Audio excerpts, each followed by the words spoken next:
ഇന്ന് ഉണ്ടാക്കാൻ പോകുന്നത് ആലു പറാത്തയാണ്. അതിനായി ഒരു കുക്കറിലേക്ക് 2 ഉരുളൻകിഴങ്ങിട്ട് വേവിച്ചെടുക്കുക. ഒരു പാത്രത്തിൽ ഗോതമ്പ് പൊടി എടുത്ത് അതിലേക്ക് ഉപ്പും കുറച്ച് അയമോദകവും ഇട്ട് നന്നായി മിക്സ് ചെയ്യുക. നോർമൽ വാട്ടർ ഉപയോഗിച്ച് ചപ്പാത്തി കുഴയ്ക്കുന്ന പരുവത്തിൽ നന്നായി കുഴച്ചെടുക്കുക. അതിനുശേഷം എണ്ണ പുരട്ടി മാവ് മാറ്റി വയ്ക്കുക. ഒരു ചീനച്ചട്ടി എടുത്ത് അതിലേക്ക് ഓയിൽ ഒഴിച്ച് നല്ല ജീരകം ഇട്ട് മൂപ്പിക്കുക. അതിലേക്ക് സവാള ഇട്ട് നന്നായി വഴറ്റിയെടുക്കുക. ഇഞ്ചി വെളുത്തുള്ളി പേസ്റ്റ്, പച്ചമുളക് എന്നിവ ഇട്ട് നന്നായി വഴറ്റിയെടുക്കുക. അതിലേക്ക് മഞ്ഞൾപ്പൊടി, മുളക് പൊടി, മല്ലിപ്പൊടി, ചിക്കൻ മസാല അല്ലെങ്കിൽ ഗരം മസാല എന്നിവ ഇട്ട് നന്നായി മൂപ്പിച്ചെടുക്കുക. അതിലേക്ക് വേവിച്ച് വെച്ച ഉരുളൻകിഴങ്ങ് ഇട്ട് നന്നായി പൊടിച്ചെടുക്കുക. അതിലേക്ക് ആവശ്യത്തിനുള്ള ഉപ്പും മല്ലിയിലയും ചേർത്ത് നന്നായി മിക്സ് ചെയ്ത് എടുക്കുക.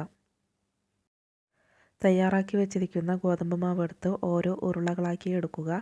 അതിൽ ഒരു ഉരുള എടുത്ത് കയ്യിൽ വെച്ച് പരത്തി നന്നായി വട്ടത്തിൽ പരത്തിയതിന് ശേഷം തയ്യാറാക്കി വെച്ചിരിക്കുന്ന മസാലക്കൂട്ട് ഉരുളകളാക്കിയിട്ട് അതിൽ വെച്ച് ഫില്ല് ചെയ്തെടുക്കുക.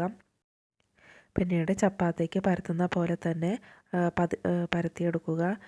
ഉള്ളിലത്തെ ഫില്ലിങ് പുറത്തേക്ക് വരാത്ത രീതിയിൽ പതുക്കെ വേണം പരത്തിയെടുക്കാനായിട്ട്. അതിനുശേഷം പാൻ അടുപ്പത്ത് വെച്ച് ചൂടായതിന് ശേഷം ഓരോ ആലു പറാത്തയും ഇട്ട് വേവിച്ചെടുക്കുക.